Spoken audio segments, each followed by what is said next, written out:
संत मत क्या है?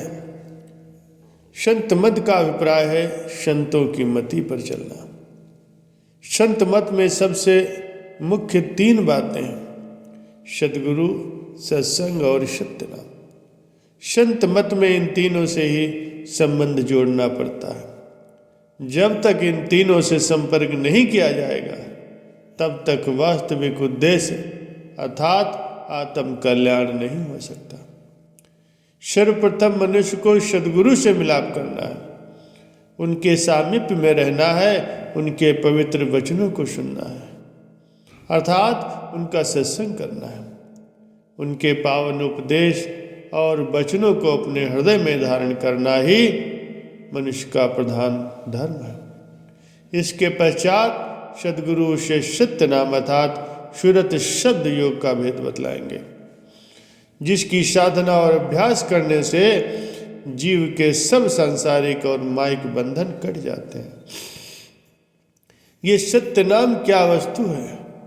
यह कोई बाह्य विद्या नहीं है जिसे पढ़ने या पढ़ाने से जाना जा सके। ये आंतरिक ब्रह्म विद्या है। इसका संबंध जीव की सूरत और उसकी विचारधारा से है। इसीलिए संत मत में इसे सूरत शब्द योग कहा जाता है। इसका भाव यह है कि जीव की सूरत के साथ ब्रह्म शब्द का मिलाप हो जाना। इस सृष्टि का कर्ता धर्ता पार ब्रह्म शब्द रूप में संपूर्ण ब्रह्मांड के अणु अणु में ओतप्रोत है। यही शब्द ब्रह्म ही प्रत्येक प्राणी के रोम रोम में रमा हुआ है और यही हर एक जीव का प्राणाधार है। इसी शब्द के ही आधार पर ये जीव सब संबंधियों व मित्रों को अच्छा महसूस होता है। इसी के आधार पर ये स्थिर है और इसकी देह संसार में कार्य कर रही है। ये समस्त प्राणी इसको प्यार करते हैं। यदि ये शब्द इस जीव के साथ न रहे तो फिर इसे मृतक कहा जाएगा। वे ही मित्र मंडली जो इसके साथ प्यार करते थे फिर इससे घृणा करने लगते हैं। फिर यह मनुष्य जलाने या पानी में बहाने अथवा मिट्टी में दबाने के योग्य हो जाएगा। ये शब्द इस मानव जीवन में इतना महत्वपूर्ण है। इस शब्द ब्रह्म का ज्ञान संत सद्गुरु ही प्रदान कर सकते हैं। संत मत में सुरत शब्द योग या सत्य नाम का भेद सद्गुरु से ही प्राप्त होता है। जिस प्रकार वह विद्या विद्यालयों या महाविद्यालयों में प्राप्त की जाती है, इसी भांति ब्रह्म विद्या का ज्ञान भी संत मत में सद्गुरु से प्राप्त होता है। इसमें संदेह नहीं है कि ये सब ज्ञान पाठ्य पुस्तकों में लिखा हुआ है, तो भी इसे समझने के लिए विद्यालय, महाविद्यालय या विश्वविद्यालय में जाकर के सतर्क होकर अध्यापकों से पाठ सुनने पड़ते हैं, क्योंकि उन पुस्तकों में जो भेद छिपा हुआ है उसे शिक्षक ही व्यक्त करते हैं। उनकी व्याख्या करके विद्यार्थी के मस्तक में उसे बैठाते हैं। इससे विद्यार्थी उससे लाभान्वित होते हैं। इसी प्रकार से ब्रह्म विद्या अर्थात सुरत शब्द योग का रहस्य सभी धार्मिक पुस्तकों व शास्त्रों में छुपा हुआ है, परंतु उसे पढ़ने वाले उसके भेद को नहीं जान सकते।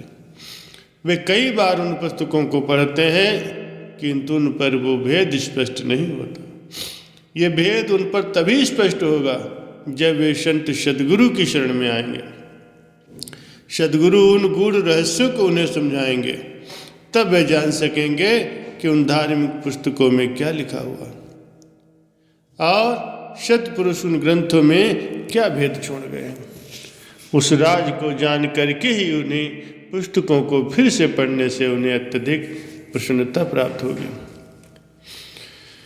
वस्तुतः संत मत में ही ब्रह्म विद्या का यथार्थ ज्ञान प्राप्त होता है। वो ज्ञान केवल संत सद्गुरु से ही प्राप्त होता है। जब जीव सद्गुरु की निष्काम सेवा करेगा, शब्द का अभ्यास करेगा, सद्गुरु का पवित्र सत्संग सुनेगा और अपने विचारों को सद्गुरु की मौज के अनुसार बनाएगा, तो फिर उसको सद्गुरु का वास्तविक स्वरूप दृष्टिगोचर होगा। उनके शब्द स्वरूप में एकाग्र होने से सद्गुरु के आध्यात्मिक सत्संग का आंतरिक उद्देश्य उसकी समझ में आएगा। गुरु का शब्द लगो मन मीठा, पार ब्रह्म ताते मोह ठीठा। संत मत में जीव को अपनी विचारधारा में परिवर्तन करना होता, यही सबसे अनिवार्य शर्त है। इसी से वो इस मार्ग में उन्नत कर सकता है। जब तक जीव अपने विचारों को सद्गुरु के विचारों में सम्मिलित नहीं करता, तब तक वो आत्मिक प्रगति नहीं कर सकता, उसको ब्रह्म विद्या की प्राप्ति भी नहीं हो सकती। संत मत में अपने विचारों को सद्गुरु के विचारों में मिला देना अर्थात एक रंग हो जाना ही सबसे बड़ा कर्म है। यही सबसे बड़ा ज्ञान है, सेवा है और योग है। अपने विचारों को मिटा करके सद्गुरु की मौज को अपनाना ही सबसे ऊंची शिक्षा है। जैसे पानी पानी में मिलकर के एक रूप हो जाता है, वैसे ही जीवों के विचार सद्गुरु के विचारों में मिलकर के एक रूप हो जाते हैं। यही संत मत है। सेवक स्वामी एक मत, जो मत से मत मिल जाए, चतुराई रिझे नहीं, रिझे मन के भाई।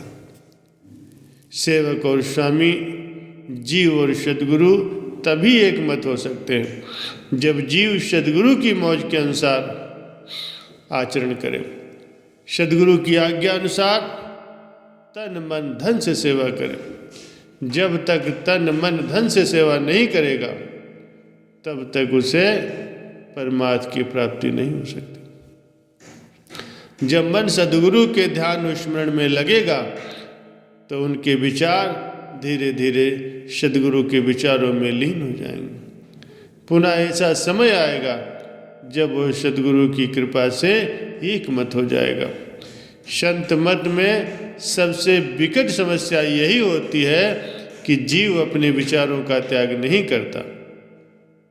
ये जीव चाहे स्त्री पुत्र धन संपत्ति आदि सभी वस्तुओं का त्याग कर दे, परंतु जब तक अपने विचार अपनी मनमति नहीं त्यागेगा, तब तक वो अपने ध्येय पर नहीं पहुंच सकता।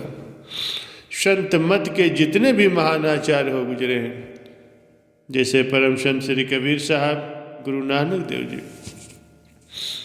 या परमहंस मत के महान आचार्य श्री परमहंस दाता दयाल जी महाराज जी और उनके समस्त उत्तराधिकारी, सबका मत यही रहा है कि श्री गुरु आज्ञा का पालन करना ही जीव का परम धर्म है। सर्वप्रथम कोटि का भक्त साधु अथवा सन्यासी वो है जिसका मन अपने सद्गुरु की आज्ञा में रंगा हो। जब ये मन 16 के 16 आने सद्गुरु की आज्ञा में रंग जाएगा, तो इस जीव के अपने विचार सद्गुरु की विचारधारा में स्वयं ही बदल जाएगा। फिर सेवक और स्वामी दोनों एक मत हो जाएंगे। संत मत के आचार जीव को आंतरिक शब्द सुरत योग की युक्ति बतलाते हैं और मनुष्य देह को ही परमात्मा का वास्तविक मंदिर बतलाते हैं। इस मानवीय काया में ही जीव को उस ज्योति स्वरूप ब्रह्म के दर्शन हो जाते हैं। किंतु समय समय पर विश्व में प्रकट होने वाली विभूतियों की कृपा के बिना जीव इस मंजिल को प्राप्त नहीं कर सकता।